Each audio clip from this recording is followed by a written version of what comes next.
La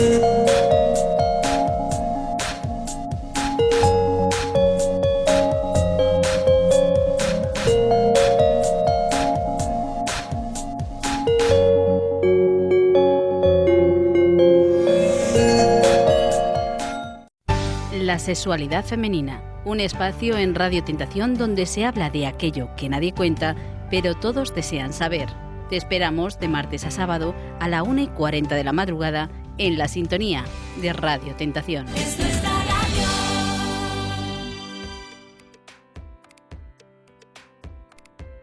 Te agradezco mucho que nos estés escuchando porque ya empieza la sexualidad femenina, ya estamos aquí, las psicoanalistas de Grupo Cero, Clemons Lunis y Elena Trujillo.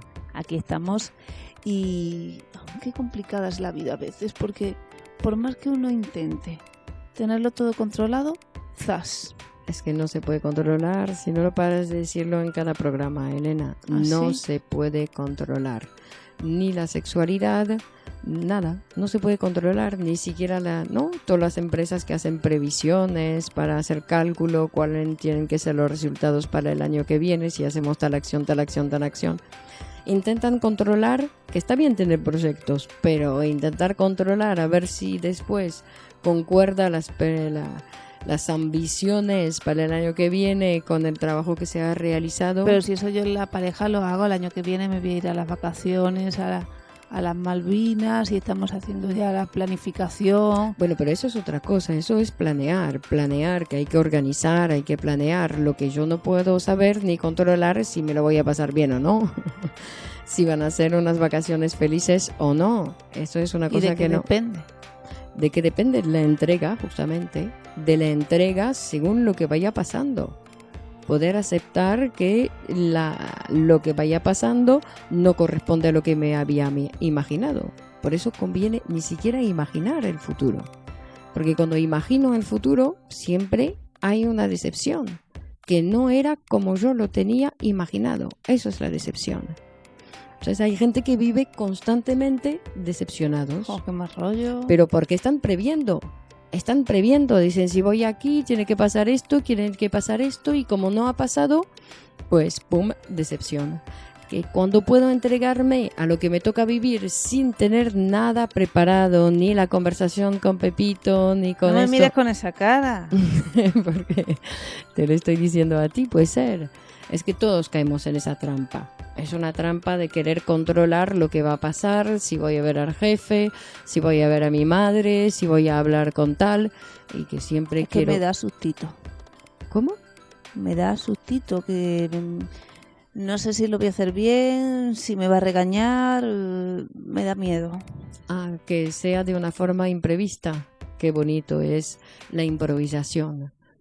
Es muy bonito la improvisación, porque del mismo modo que decimos que las mayores obras de arte se hicieron de manera improvisada, es decir, que hay muchas obras que fueron improvisaciones y que hoy en día o fueron, no le han prestado, los artistas mismos lo dicen, no le he prestado atención, lo hacía haciendo otra cosa o lo que sea, o como no tenía el borrador, pues lo tuve que improvisar y ahí queda una obra de arte. Y en nuestra vida es lo mismo.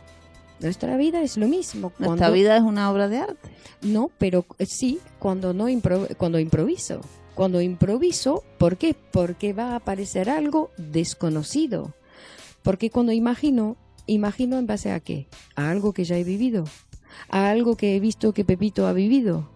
Es decir, que siempre imagino algo que ya en alguna parte fue real. ¿Y cuál es el origen de esa fantasía o imaginaciones que uno tiene y que le dificultan el manejo de la realidad, el disfrute de la vida? ¿Cuál es? No entendí la pregunta.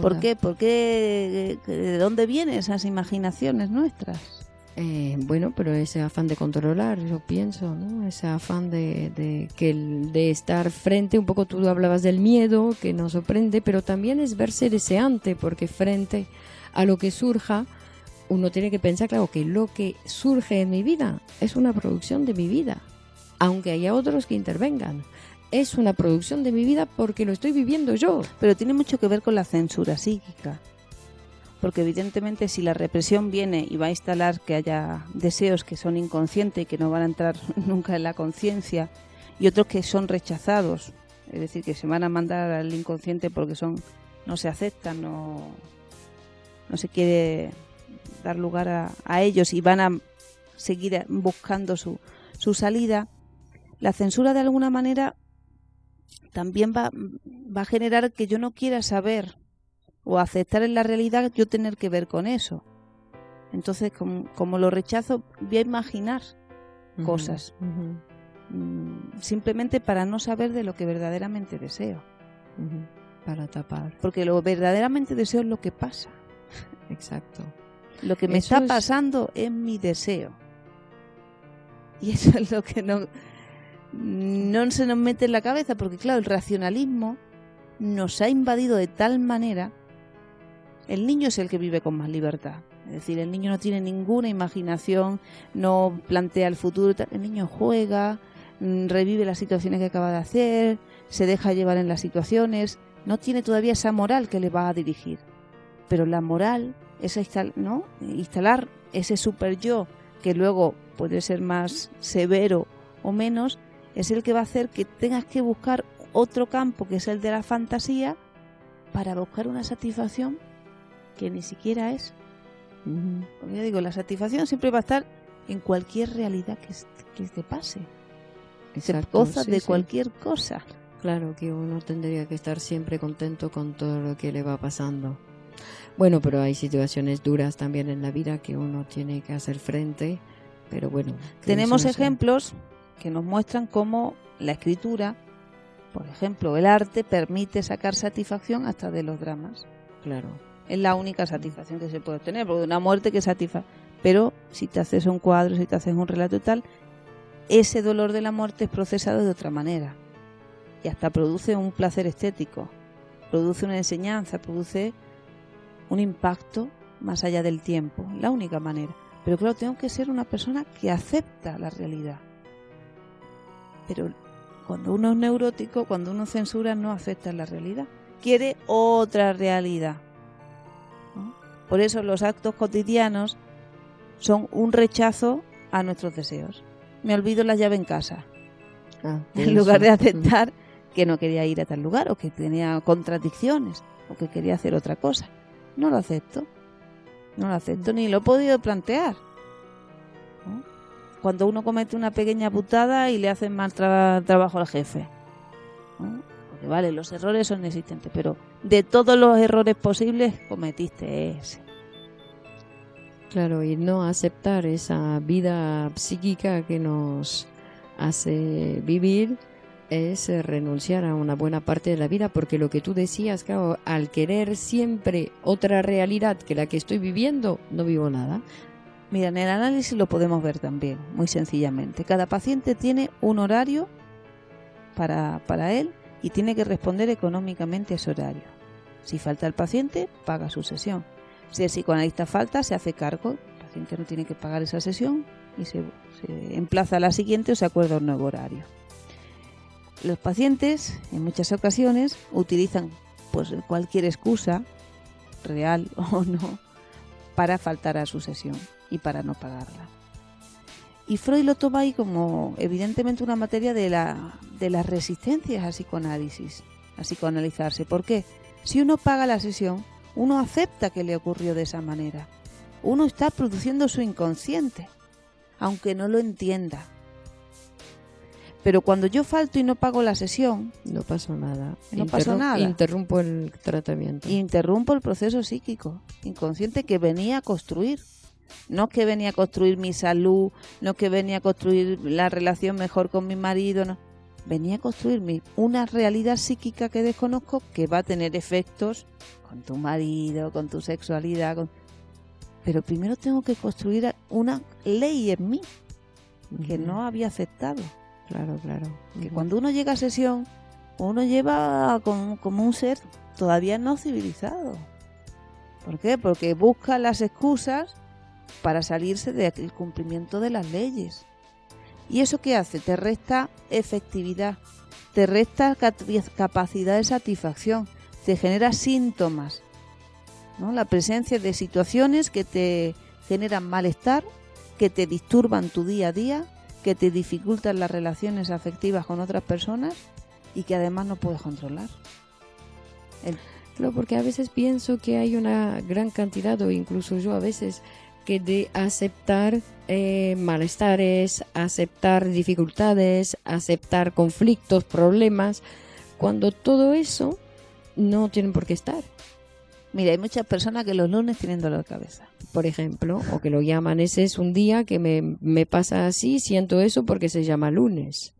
Entonces, no, que es como una determinación un poco limitada, vamos a decir, cuando el ser humano, ¿cómo va a estar limitado o sobredeterminado por un día que se llama lunes? Es decir, que es todo lo que representa para mí el lunes. El cambiar, el volver al trabajo, porque al fin y al cabo decimos eso, como si el trabajo fuese un castigo. Es decir, que estamos en una posición no religiosa, si lo pensamos así. Es decir, que el trabajo no es ningún castigo, al revés. Es un lugar donde el ser humano se puede realizar. Comprendo ahora a muchas personas que entran en contacto con el trabajo que hacemos en Grupo Cero, un psicoanálisis y poesía, encabezado por Miguel Óscar Menasa, que hablan de la autenticidad a la hora, o la libertad a la hora de poder expresarse, de la capacidad creativa, de la capacidad de disfrute, del compañerismo, de cómo reciben a otras personas, porque eso se ha producido, eso no estaba así. Uno vino y produjo en esa experiencia de vida esas transformaciones que te han hecho ser distinto a como eras antes, porque habría que ver una foto, una radiografía de cómo éramos antes del trabajo que hemos hecho. Vale que éramos más jóvenes, pero no es una cosa de los años. Es una cosa de las horas de análisis, de las aceptaciones que hemos tenido que llevar a cabo sobre nosotros mismos, ¿no? De las renuncias que tenemos que seguir haciendo a nuestro narcisismo, porque claro, eso siempre va a tender. Uno siempre quiere ser el primero en todo. No sé si eso es siempre o si tiene que, digamos que narcisismo vamos a seguir teniendo, pero estamos en el aprendizaje de la humildad. Hay que construir la generosidad. Y la humildad de saber que uno es un ser humano entre muchos, que ha sido niño, donde era un momento de su vida único, el más guapo, la más guapa, pero que eso ya se terminó. Es decir, que ya estamos en un mundo entre adultos, que construimos entre varios, además, y que ya ese protagonismo se ha perdido. Hoy teníamos un ejemplo. Estábamos ejemplo. en el espacio de pintura y teníamos ahí a dos jovencitas descubriendo por primera vez el trabajo de un artista, la forma de vivir de un artista y de otras personas. Entonces ahí nosotras fuimos otras, ¿no? Es decir, las personas que en su momento fueron las que recibieron ese impacto, ahora tienen que permitir que otras personas reciban también ese impacto inaugural que para nosotras ya se ha transformado. Aunque siempre es la primera vez, pero evidentemente nosotras nos toca transmitir para otros otras primeras veces. Claro. Entonces, claro, es que nosotros también inauguramos para otros comienzos. Y ya es algo de adulto que hemos instalado y que no podemos negarlo. Negarlo nos enferma. Es decir, que somos según con quién estamos. Por eso es mejor estar acompañados de otras personas, que no sean siempre las mismas, ¿por qué? Porque las puertas tienen que estar abiertas.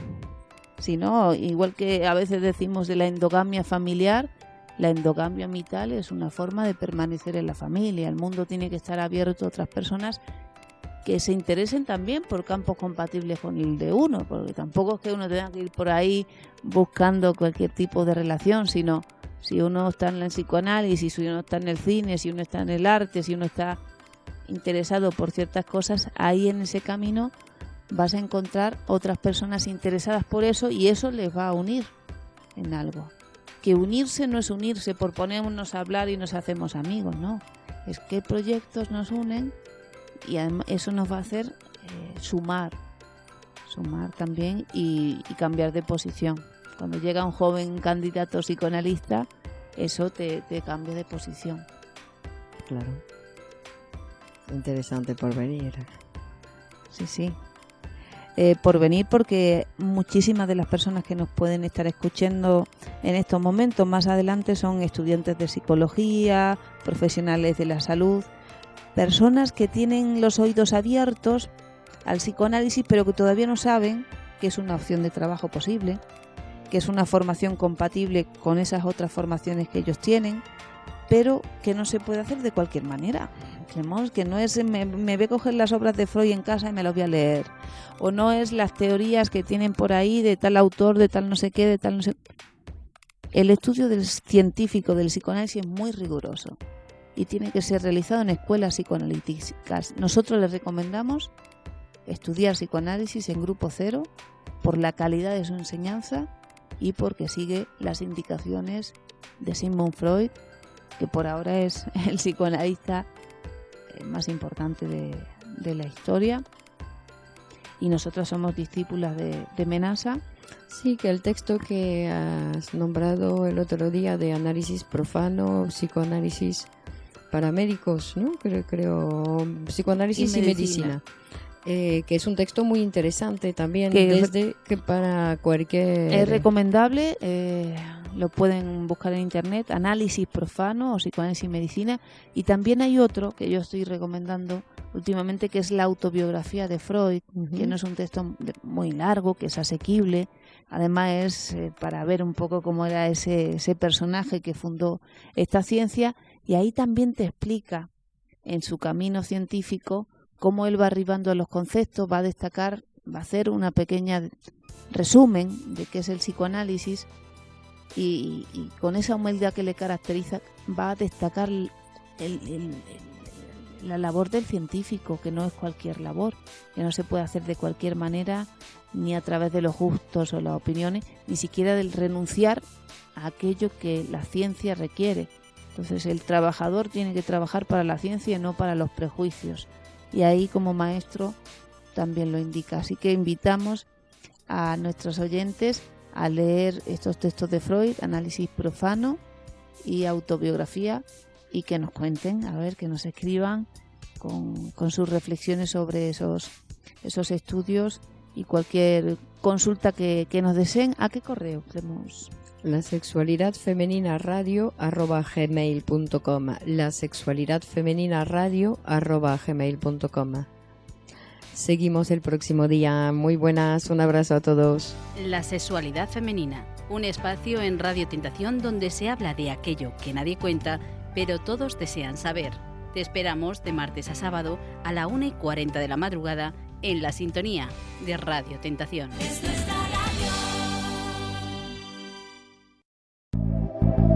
La vida se compone de innumerables pasos que a veces no sabemos a dónde dirigir. Psicoanalizarse es abrir un espacio en tu vida para vivir mejor los años futuros.